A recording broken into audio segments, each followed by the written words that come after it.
Sa gitna ng sunod-sunod na sakuna sa unang bahagi ng taon, paalala ng mga eksperto, hindi lang dapat handa, dapat impormado rin tayo. Yan ang agenda report ni Paulo Barcelon.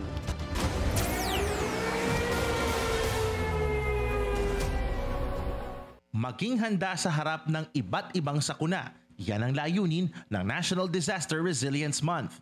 Disaster preparedness is not a one-time goal, but rather a dynamic and evolving practice that persistently requires sustained effort and constant progress.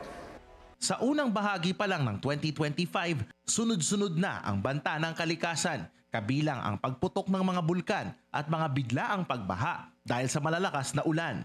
Paalala ng veteranong rescue doctor na si Ted Esguera, ang mga lugar na sabay na hinaharap ang banta ng pag-ulan at aktibong bulkan, dapat hindi lang basta may sapat na impormasyon, dapat handa rin pagdating sa aktual na disaster response.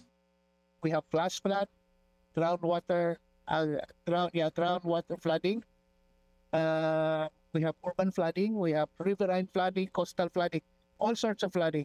Now, if you mix it with lahar, the more it's very destructive kasi ang tubig pwede nang sumira ng ari-arian, kumitin ng buhay, dagdagan mo pa ng mga bato na ipagulong niya with respect to the elevation kung saan siya dumadaan. Dagdag ni Esguera, banta rin ang pagkalat ng fake news tuwing may sakuna. Kaya naman may 3 tips siya para labanan ito. Una, medyo mahirap to. Tingnan nyo kung yung nag-post ay legit. So alam natin legit kasi sila talaga yung may karapatang mag-post. Number 2, tingnan mo if it's too much rigged with emotion.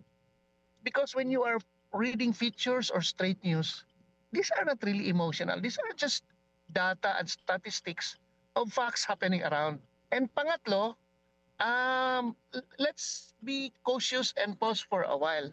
Kasi meron tayong tinatawag na mga unintentional spreader. Ito yung mga taong hindi naman masama. Nag-post lang sila kasi sa tingin nila baka makatulong. Pero hindi nila na-verify. So unintentional spreader. Kasi minsan mahirap rin i-analyze ang mga issues, lalo na uso na ang AI ngayon.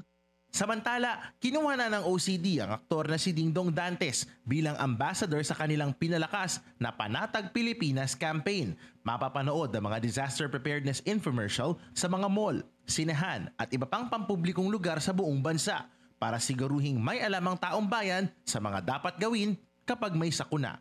Para sa agenda, Paulo Barcelon, Billionario News Channel.